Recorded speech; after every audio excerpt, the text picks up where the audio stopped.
Welcome to Itagonia. You find me here in Canfield Mountain in beautiful Coeur d'Alene, Idaho.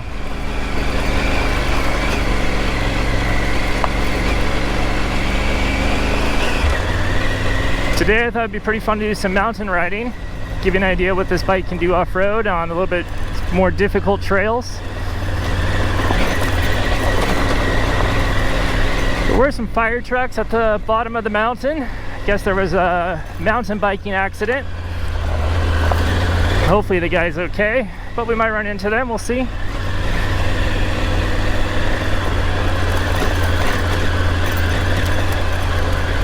What I want to show you is a little bit more kind of the type of trails I ride, how I ride them, and I'll just give you an idea. A nice relaxing stroll in the mountains. Beautiful day. Check out that view.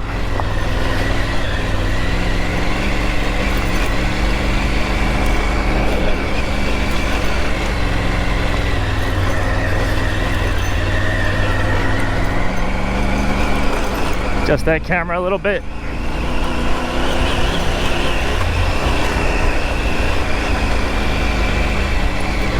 So just take our time, go up, since there is, you know, search and rescue up here. But just enjoy the ride. It's a little overcast, so not very hot, which is refreshing, you know, considering the June weather. It's probably about 70 degrees Fahrenheit, or what, I guess about 20 Celsius, 21.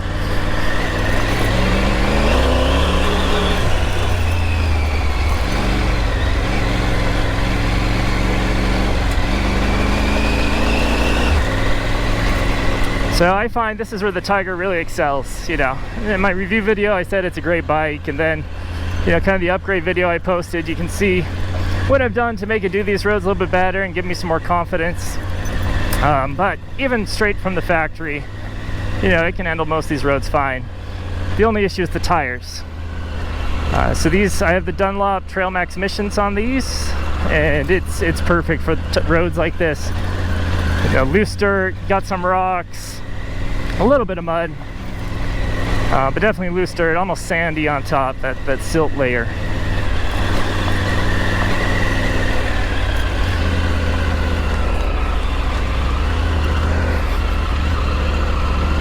Nice and sandy through here.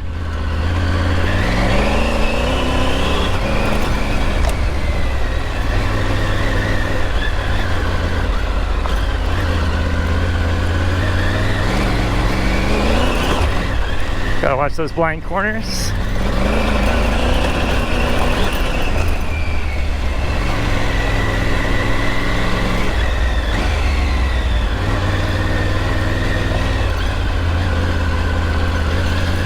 And you always got to be looking ahead. Just don't really look down. You know, I do in front of me, maybe 10 meters or about 30 feet, just to kind of see what's coming up ahead. But, you know, have good line choice, and looking that far ahead gives me that ability to kind of move across the track. That's a good example of why you should always ride on the right. A little dusty. Let me put down my visor here. So yeah, you do always got to ride on the right. You know, if you get in the left track every once in a while, it's okay, but just know that if something comes around the corner, you got to be prepared for it. So.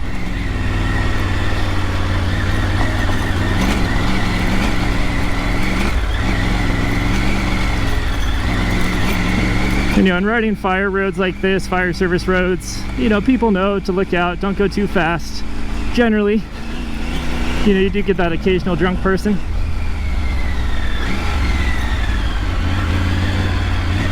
But we're not going to see any of those today. At least I hope not.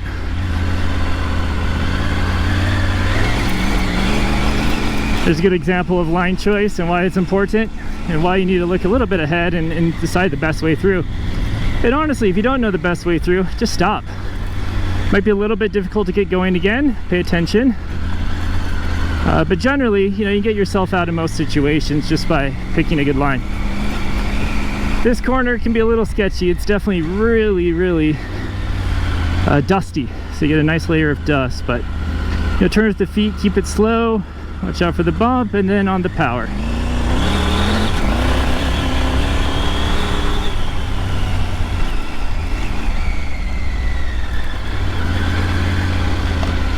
Good rut here, not too bad. You know, the Tiger suspension just soaks it up. To give you an idea, I'm 5'10", about 180 centimeters, weigh about 170 pounds. So I think that's right around the 70 kilo range. Ooh, a little sketchy there. The water running through. Oops, sheriff up here.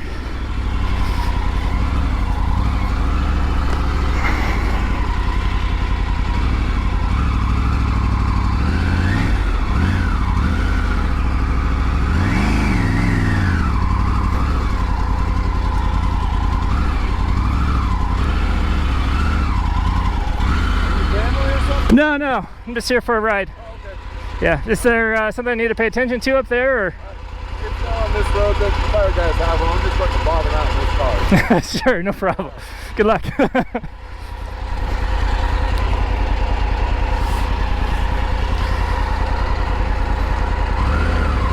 Kootenai County Sheriff, let me put my visor back down. Looks like somebody's had an accident.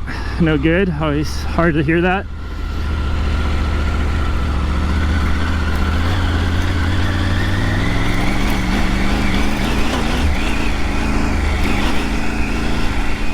So fires with him.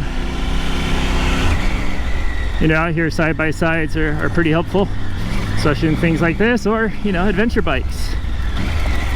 For search and rescue, they work quite well. Obviously a side-by-side is a little bit better suited, but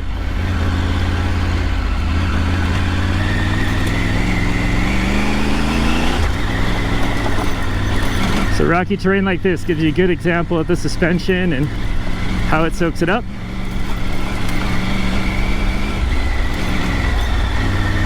So I've been riding roads like this my entire life. Never on adventure bikes though, you know, it's always been dirt bikes, you know, Honda 125s, 250s, etc. All designed for off-road, and you know, growing up with that, you learn really quick how it's done, and you know, you get a good example of it when you learn something young, of what to do, how to avoid the ruts, etc. Line choice, just general driving. But you know, a 200-pound motorcycle versus a 500-pound motorcycle, and obviously about 6 times more power, that makes a huge difference. And it's a learning curve again once you jump up to an adventure bike from a dirt bike to learn how to ride roads like this. I'm not an expert. You know, I think my riding skill is decent, but you know, I'm not a spectacular rider by any means. But a big part of that is just training. You know, you got to get out, you got to do it, you got to test your skills and improve on them. Sorry if I'm breathing pretty hard. It's definitely a workout up here. You know, you're using your whole body. Be careful here, riding the ridge. Don't want to go off to the right. That's a bit of a way down.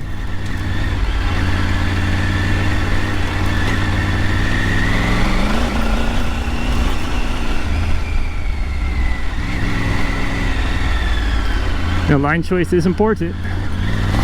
That's a good example of it. You gotta watch out. Again, looking in front of you.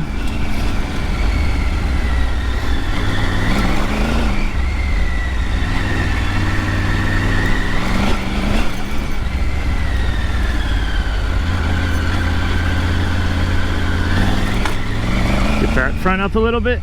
Get over that bump. You know, line choice is important, and most people talk about that. Body position is equally important.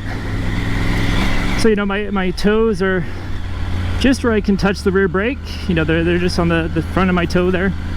And the same for the shifter. You know, it's right there where I can swap easily without too much foot movement and without taking my feet, or without moving my feet on the pegs, really, or taking them off, of course, too. But that's you know, that's something you got to be aware of, and getting your body balanced on the motorcycle. Get over on the right here. Part of that good balance is to be able, if I was to take my hands off right now, I'm not going to, but if I was, would I fall back or would I fall forward? If you're going to fall back or fall forward, your body's in the wrong position. It should be nice and balanced on the motorcycle. You should be gripping the tank with your knees, maybe not tight, but you should be able to feel it. And you should be steering with your feet. Your hands should be fairly loose. The bike's gonna move. Let it move. Why fight it? It's gonna stay up as long as you're going in a straight line, or, you know, semi-straight line. It's gonna stay up.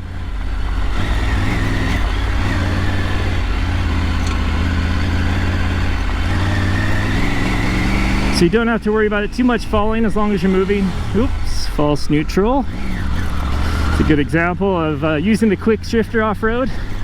You do get that false neutral every once in a while. Full disclaimer, Triumph says don't use it off-road. And I can see why. That's a good example of why false neutrals. You don't want that. However, it's just so good.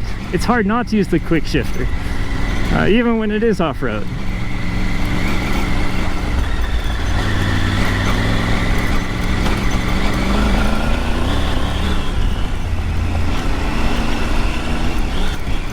Ooh, we got the back tire off.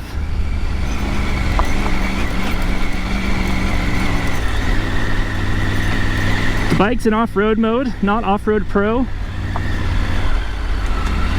Gotta pay attention here. This is rocky, uphill, and loose stuff. So I have dropped the bike here before. Not fast, but you know, still, you don't want to be dropping bikes. So.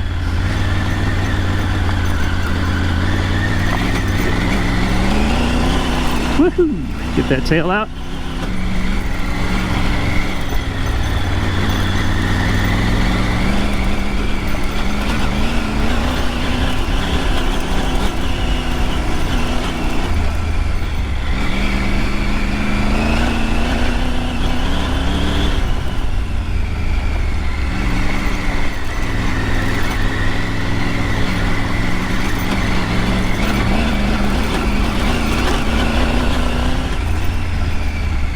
So yeah, it is an off-road. As you can see, I'm spitting up some dust probably. You know, I'm getting through it, it's fine. I don't use Off-Road Pro. And why I don't use Off-Road Pro is I just think it's really unnecessary. Unless you're, you know, riding a dirt bike track.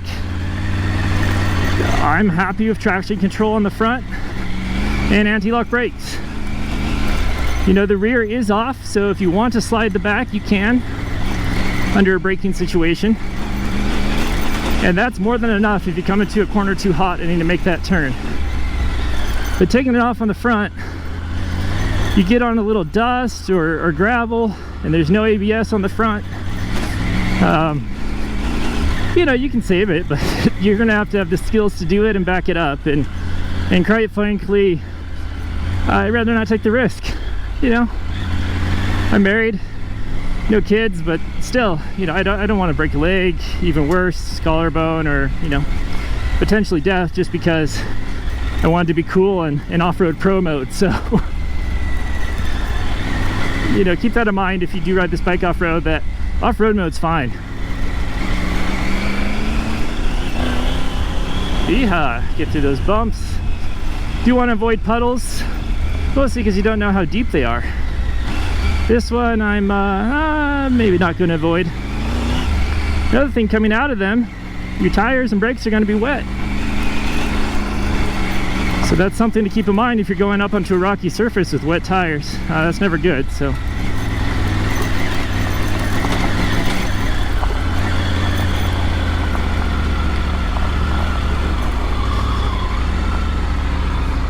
okay, let's park the bike up here. Welcome to the top of Canfield Mountain.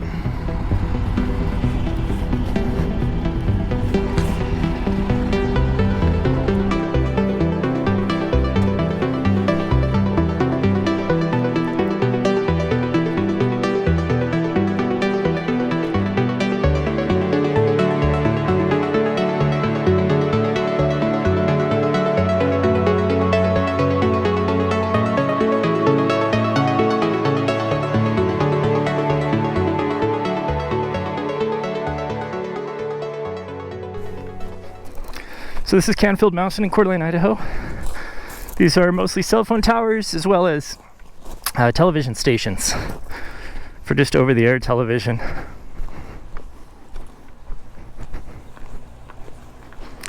Directly in front of me, that's Post Falls, Idaho, and leads into Spokane, Washington. Suppose this part I probably could ride into, but it's a little narrow.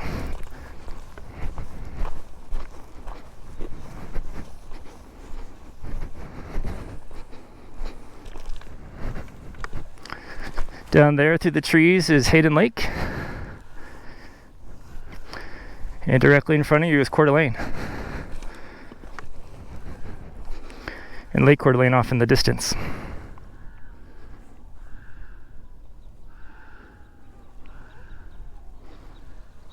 Well, I hope you enjoyed the ride. Hopefully learned a little something about riding off-road with the Tiger. It's a lot of fun.